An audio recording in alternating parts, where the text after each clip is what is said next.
Vos tenés la bala, yo la palabra. La bala muere al detonarse, la palabra vive al replicarse. Con esta frase de Berta Cáceres, le damos la bienvenida a Flor María a este nuevo capítulo, a este nuevo podcast de Más Humanas. Flor María, pues muy importante que esta conversación, que además por algo particular empieza con la frase de esta defensora de derechos humanos y defensora del medio ambiente.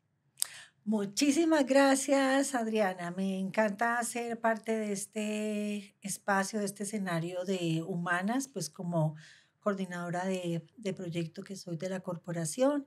Y bueno, vamos a hablar de este tema tan importante en fechas tan significativas como la de los derechos de las mujeres defensoras de derechos humanos. Sí, este podcast se hace en el marco del 29 de noviembre, una fecha que no se ha celebrado siempre, que tendría que haberse celebrado o por lo menos conmemorado desde siempre, porque históricamente las mujeres hemos defendido los derechos humanos, hemos liderado procesos en búsqueda también de garantizar más derechos, no solamente para las mujeres, en general para las comunidades, para los niños y las niñas, hemos defendido el medio ambiente, los ríos, las montañas, y bueno, por eso también con el homenaje y la presencia de Berta Cáceres en esta conversación, abrimos este Más Humanas diciendo que pensamos en el 29 de noviembre como esa fecha y esa oportunidad que tenemos también para reconocer el trabajo de las defensoras y lideresas de derechos humanos, no solamente en Colombia, sino en el mundo, en el país en este caso, pues que nos convoca también a conversar. Y yo quiero empezar, Flor, a preguntarte eso que también conversamos con las mujeres y con otras defensoras de derechos humanos es, ¿qué es ser defensora de derechos humanos? Lo dijiste ya y lo complemento un poco, o sea, son personas, mujeres, comprometidas efectivamente con la Carta Universal de los Derechos Humanos, con que se hagan realidad las normas que en cada país refrendan ese conjunto de derechos humanos y pues obviamente tiene que ver con todos esos terrenos que mencionaste, o sea, son mujeres que trabajan en la defensa del derecho a la vida, del derecho a la movilidad de manera libre, del derecho a la alimentación, del derecho a la vivienda digna, del derecho a la identidad, del nombre, los derechos civiles y políticos. Yo diría que es bastante amplia la carta, digamos, como de navegación que tienen las defensoras de derechos humanos en un país como el nuestro. Yo creo que es muy interesante hablar también de no solamente qué es ser una defensora y qué defienden las defensoras y lideresas de derechos humanos, sino también el lugar que han tenido en Colombia.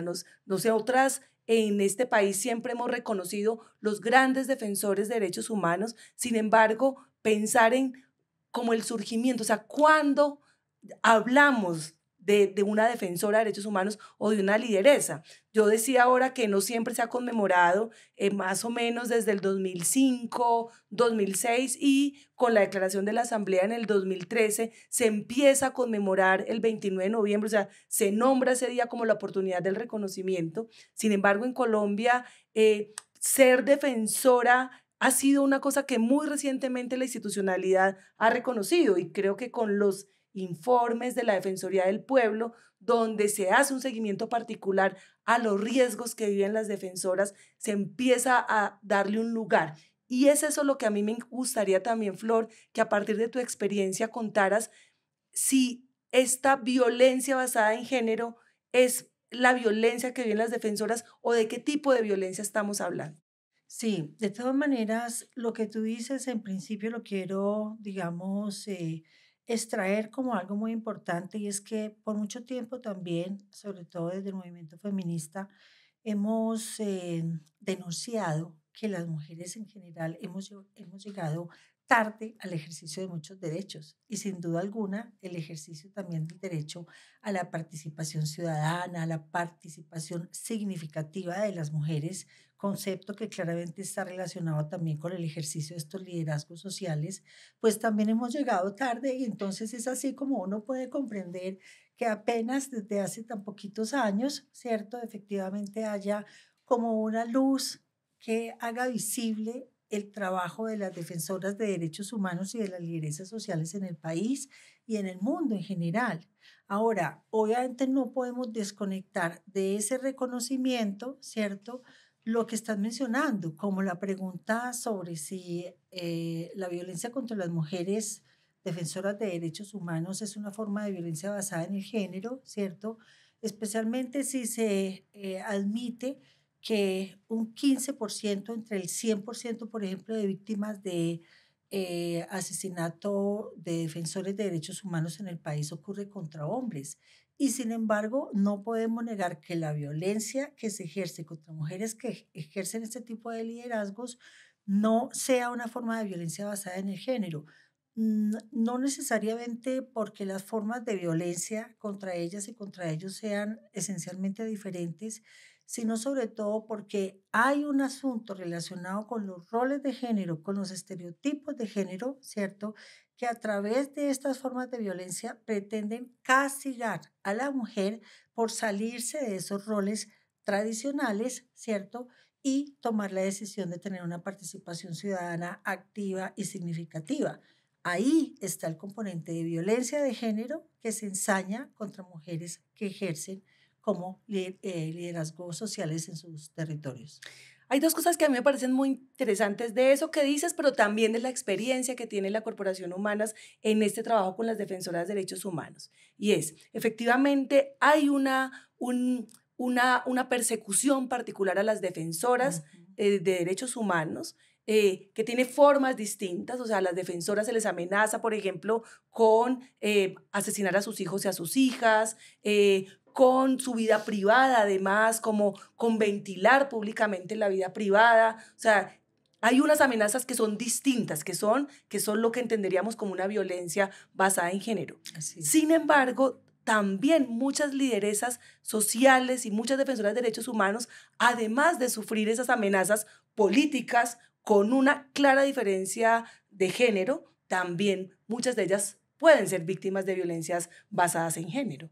Claro, por supuesto. O sea, y ahí es donde el asunto de la interseccionalidad, no entendido solamente como quién es esa mujer, digamos, en una definición que sea lo más integral posible, sino también cuántas formas de violencia basada en el género la pueden cruzar y atravesar más allá del rol que ella ejerza como una lideresa social o como una defensora de derechos humanos.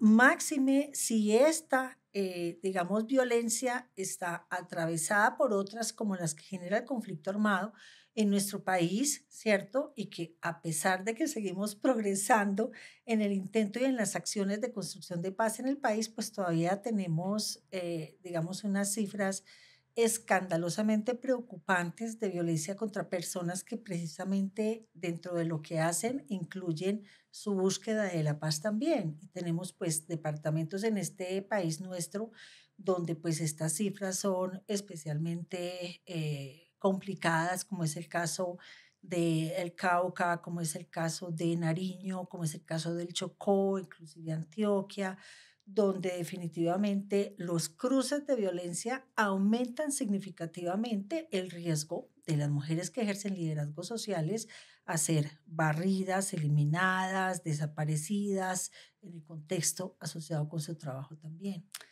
Nosotras hemos hablado en muchos momentos de lo que implica atacar o perder una defensora de derechos humanos. O sea, no queremos en este país seguir aumentando las cifras ni de defensores ni de defensoras. Sin embargo, hacer una defensora de derechos humanos pues tarda muchísimo tiempo por lo que tú decías, Flor María, porque muchas veces las mujeres tenemos que, para ir a lo público, romper estos estereotipos de género o este lugar donde se nos ha adjudicado permanentemente que es el espacio de lo privado. Entonces, cuando se asesina o se amenaza a una defensora de derechos humanos, lo que pasa alrededor de las lideresas o las defensoras es que su entorno más íntimo o más social les dice: ¿usted quiere que le pase lo mismo? O sea, ¿usted quiere dejar huérfano a sus hijos, a sus hijas? O sea, piénselo. Y muchas de esas mujeres, incluso el mensaje para las jóvenes que están empezando esa lucha es parar ahí, detenerse, no seguir animando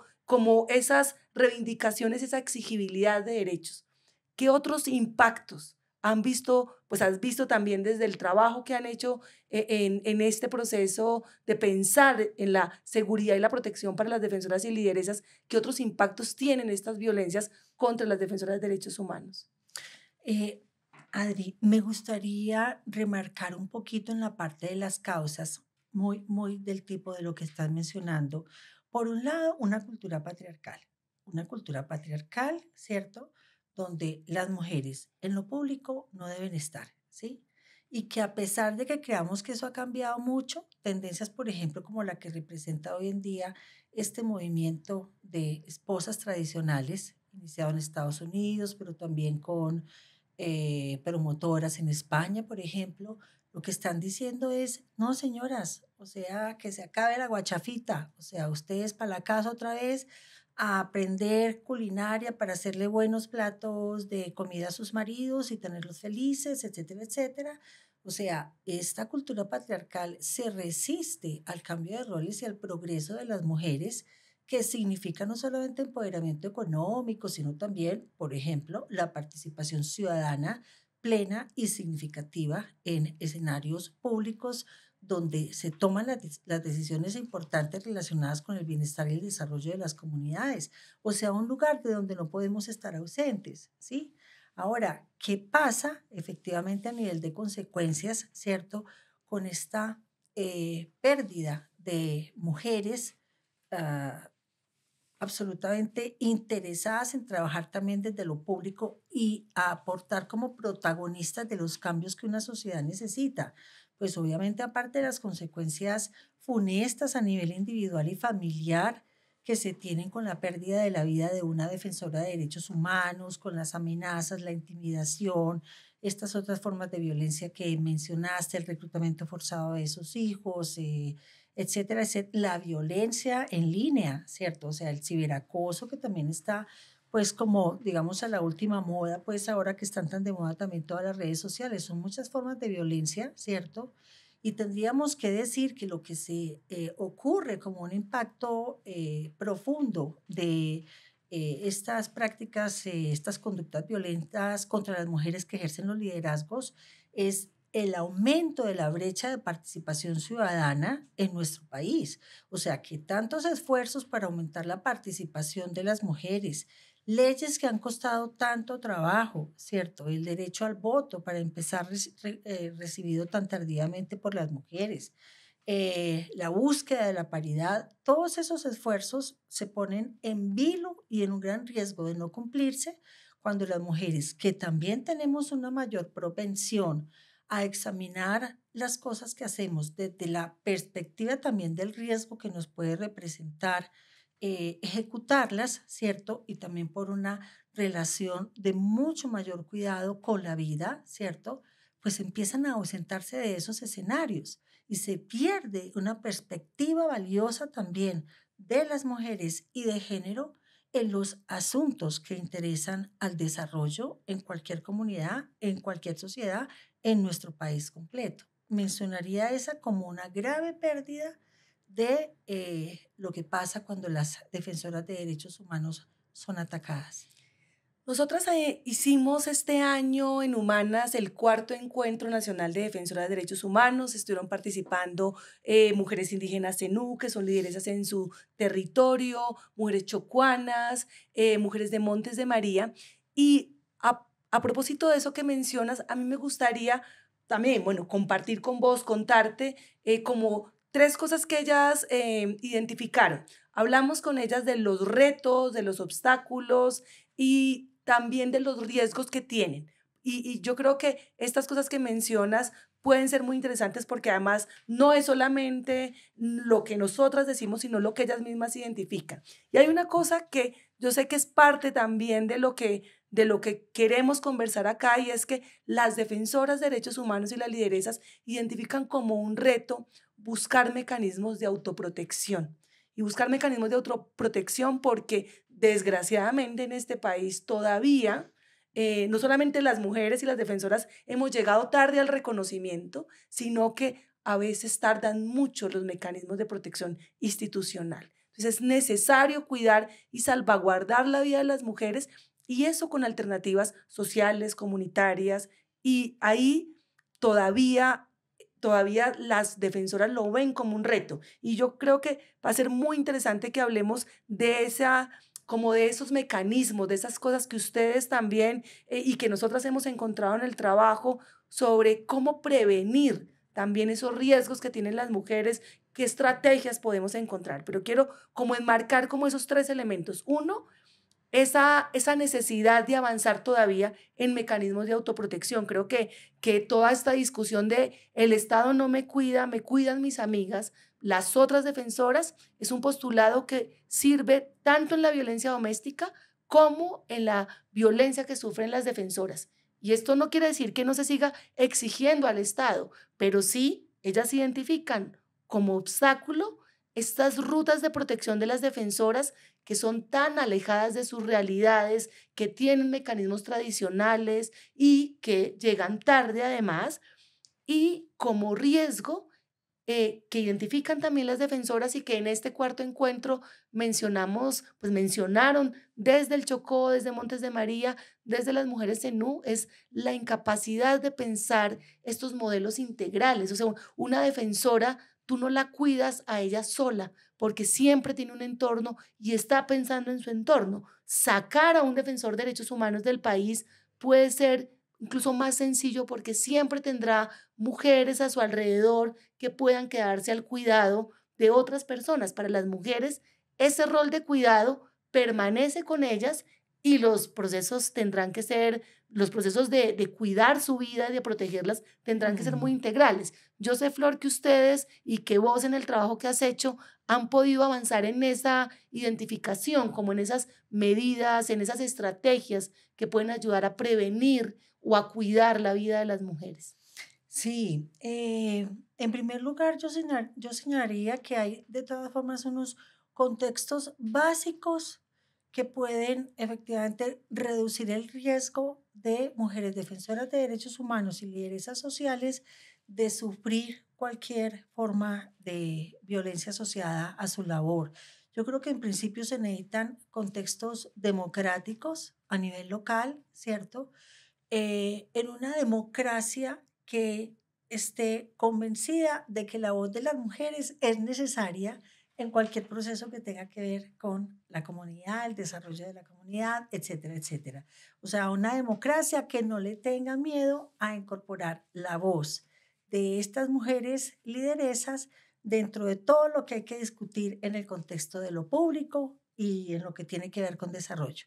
En segundo lugar, este contexto también debe afanarse por la igualdad de género. O sea, debe ser un contexto local que cuente también con políticas, con planes, con programas a favor de la igualdad de género y ojalá que tenga niveles muy importantes de transversalización del enfoque de género en lo que hace.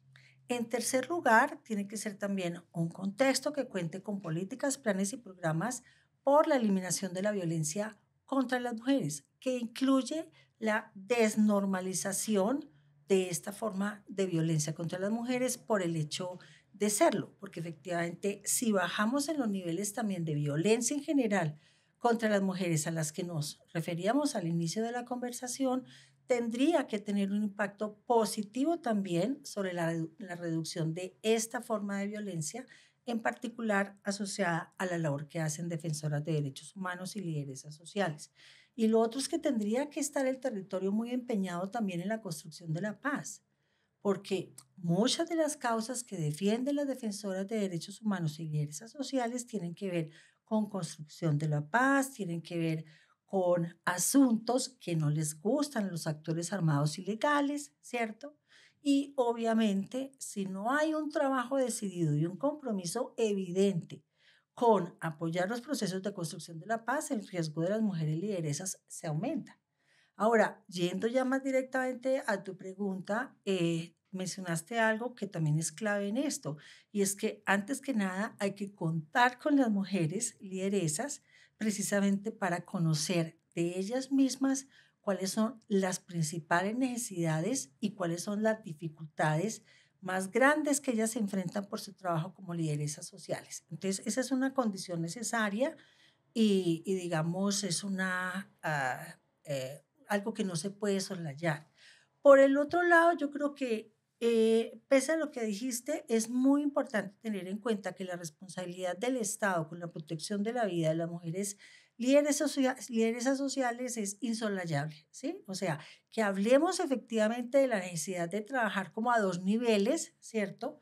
También reconociendo que muchas veces uno se puede sentir mucho más cuidada por una amiga, por una colega, por una compañera, que por la institucionalidad, especialmente en territorios donde hay tanta fragilidad y precariedad de las instituciones, pues obviamente que aumenta mi sensación de estoy mejor, si además de esto institucional, por otro lado puedo contar con otras personas para el desarrollo de estrategias de autoprotección y autocuidado, ¿cierto?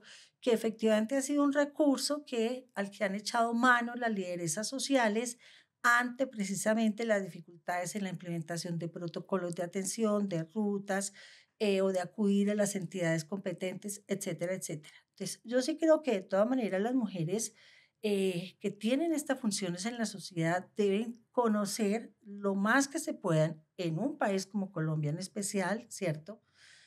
Cuáles son esas rutas de atención cuando ellas están enfrentando algún riesgo, ¿cierto? Ella o alguno de sus familiares, igual ellas deben tener esa información.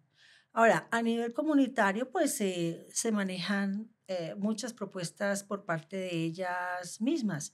Una, pues obviamente trabajar en la revaloración del trabajo que hacen las lideresas sociales y defensoras de derechos humanos, porque tenemos que decir que estas personas en la sociedad desafortunadamente son objeto también de estigmas sociales, ¿cierto? De acusaciones sin fundamento sobre los beneficios que logran por el trabajo que hacen. No hay una visibilidad real de lo que ellas, del aporte tan importante que ellas hacen para que esos recursos, que son una forma concreta de ejercicio de derechos humanos de las comunidades, ¿cierto?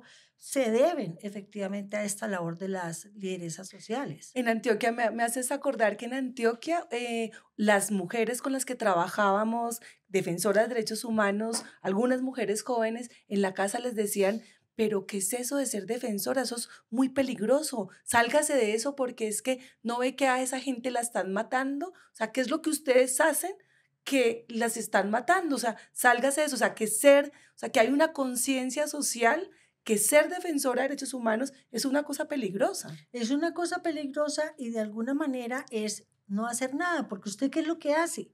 Entonces yo sí estoy absolutamente convencida que en procesos de veeduría ciudadana, de rendición de cuentas de los actores, digamos, sociales de una comunidad, hay que contar la gestión y los resultados de la gestión de quienes lideran procesos de defensa de derechos humanos, ¿cierto? Causas y temas sociales, y creo que hay que contarlo en lugar de digamos, un logro individual, ¿cierto? Logros colectivos, porque si bien los derechos humanos se pueden defender de manera individual o de manera colectiva, en un país como Colombia, estos liderazgos individuales la verdad es que no convienen de ninguna manera.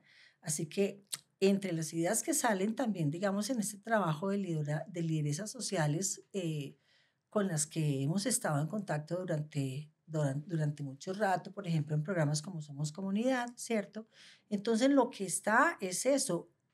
Tratemos de que el protagonista sea el colectivo de defensoras de derechos humanos y no una persona en particular de ese colectivo, porque eso también aumenta el riesgo de ella a estar en la mira, ¿cierto?, de estos actores violentos, ¿cierto?, que están interesados en cegar la vida o hacer cesar el trabajo de las defensoras de derechos humanos porque van en contra de sus intereses particulares. Sí, yo creo que con la inspiración de Berta Cáceres en Colombia, el ser defensora tendría muchos nombres. O sea, aquí podríamos nombrar y yo creo que nos inspira también. Y bueno, este podcast de Más Humanas es también un homenaje a todas esas caras que se nos vienen a los ojos cuando pensamos en las defensoras de Colombia que han hecho tantas cosas. Entonces, tantos nombres también. Yolanda, Gloria, o sea, tantos nombres que se nos vienen, Fátima, tantos nombres que se nos vienen pues a la voz, pensando que también es el trabajo que han hecho durante años. Yo quiero, para que cerremos este Más Humanas y pensemos en que en un próximo capítulo vamos a tomar este tema, pero que Humanas no podía dejar pasar este espacio del 29 de noviembre como también un homenaje y pensar más ese rol de las defensoras de derechos humanos y lideresas en Colombia. Pero yo quiero dos cosas más, Flor María. Uno, pensar en la institucionalidad. Aquí hubo un informe defensorial que permitió hablar de las defensoras de derechos humanos y que abrió el camino para que estuviéramos también pensando hacer seguimiento, que las alertas tempranas consideraran el riesgo de las defensoras. El informe de la Procuraduría que invitamos también a que se lean y puedan encontrar cómo la Procuraduría hace seguimiento al Programa Integral de Garantías de Seguridad, que no ha avanzado por la buena voluntad de los gobiernos, que ha avanzado por la fuerza de las defensoras que han estado ahí también en la construcción. Y una cosa más, Flor María, que cerremos este Más Humanas diciendo por qué reconocer a las defensoras es también una medida de protección y seguridad para ellas. Empiezo con lo último, Adriana, porque estoy absolutamente convencida de eso. Yo creo que en la medida en que las comunidades conozcan, reconozcan y valoren los resultados de los esfuerzos y de la gestión de las defensoras de derechos humanos y lideresas comunitarias, eso tiene que obrar, eso tiene que operar, no solamente como una valoración o un respaldo al trabajo de ellas, sino también una apropiación de las comunidades en torno a sus lideresas y una decisión, digamos, en la práctica de contribuir al cuidado y a la protección de estas mujeres defensoras de derechos humanos. No es tan sencillo, pero creo que es un paso muy importante cerrar filas alrededor de las defensoras de derechos humanos y lideresas sociales y fortalecer también los espacios de articulación entre las defensoras de derechos humanos, o sea, tratar de mejorar el potencial de trabajo en red de las organizaciones de la sociedad civil y de las lideresas sociales que hacen parte de estas organizaciones, como una medida también de blindar procesos, de lograr, digamos, una eficiencia mayor en el trabajo que hacen las organizaciones de la sociedad civil, ¿cierto? Pero también de incrementar las posibilidades de protección y disminución de riesgos de seguridad de las mujeres. Y por el otro lado, pues aparte de decir que también me siento verdaderamente muy contenta de contribuir con este podcast a ese homenaje a tantas mujeres defensoras de derechos humanos y lideresas sociales en Colombia, ¿cierto? Creo que efectivamente parte de ese homenaje se trata también no solamente de conocer más sobre sus vidas y su trabajo, ¿cierto?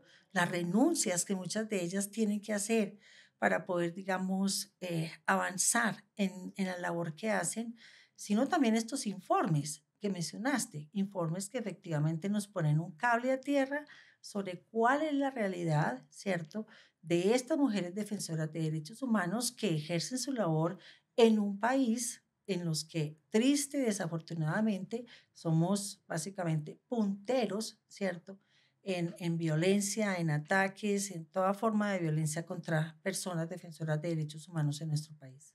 Pues muchas gracias, Flor María, por participar en este podcast de Más Humanas. Cerramos además invitando a que entre el 29 de noviembre y el 10 de diciembre, todas las que nos encontremos a una defensora, la podamos abrazar y agradecerle. Nosotras mismas desde Humanas agradecemos a las defensoras de derechos humanos en este país, agradecemos también porque ha sido un honor estar con ellas y seguir exigiendo derechos y que a las personas en este país pensemos que es el gran patrimonio que tenemos, que el patrimonio que tenemos para avanzar en derechos humanos ha sido las defensoras de derechos humanos, así que a ellas también nuestro reconocimiento y un pensamiento y que en la lucha por la defensa de los derechos humanos de todas y todos seguimos juntas. Así que nos despedimos de este podcast de Más Humanas.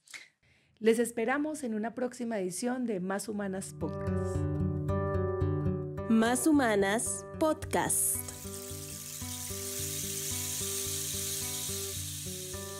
Conversaciones, reflexiones y análisis con perspectiva feminista.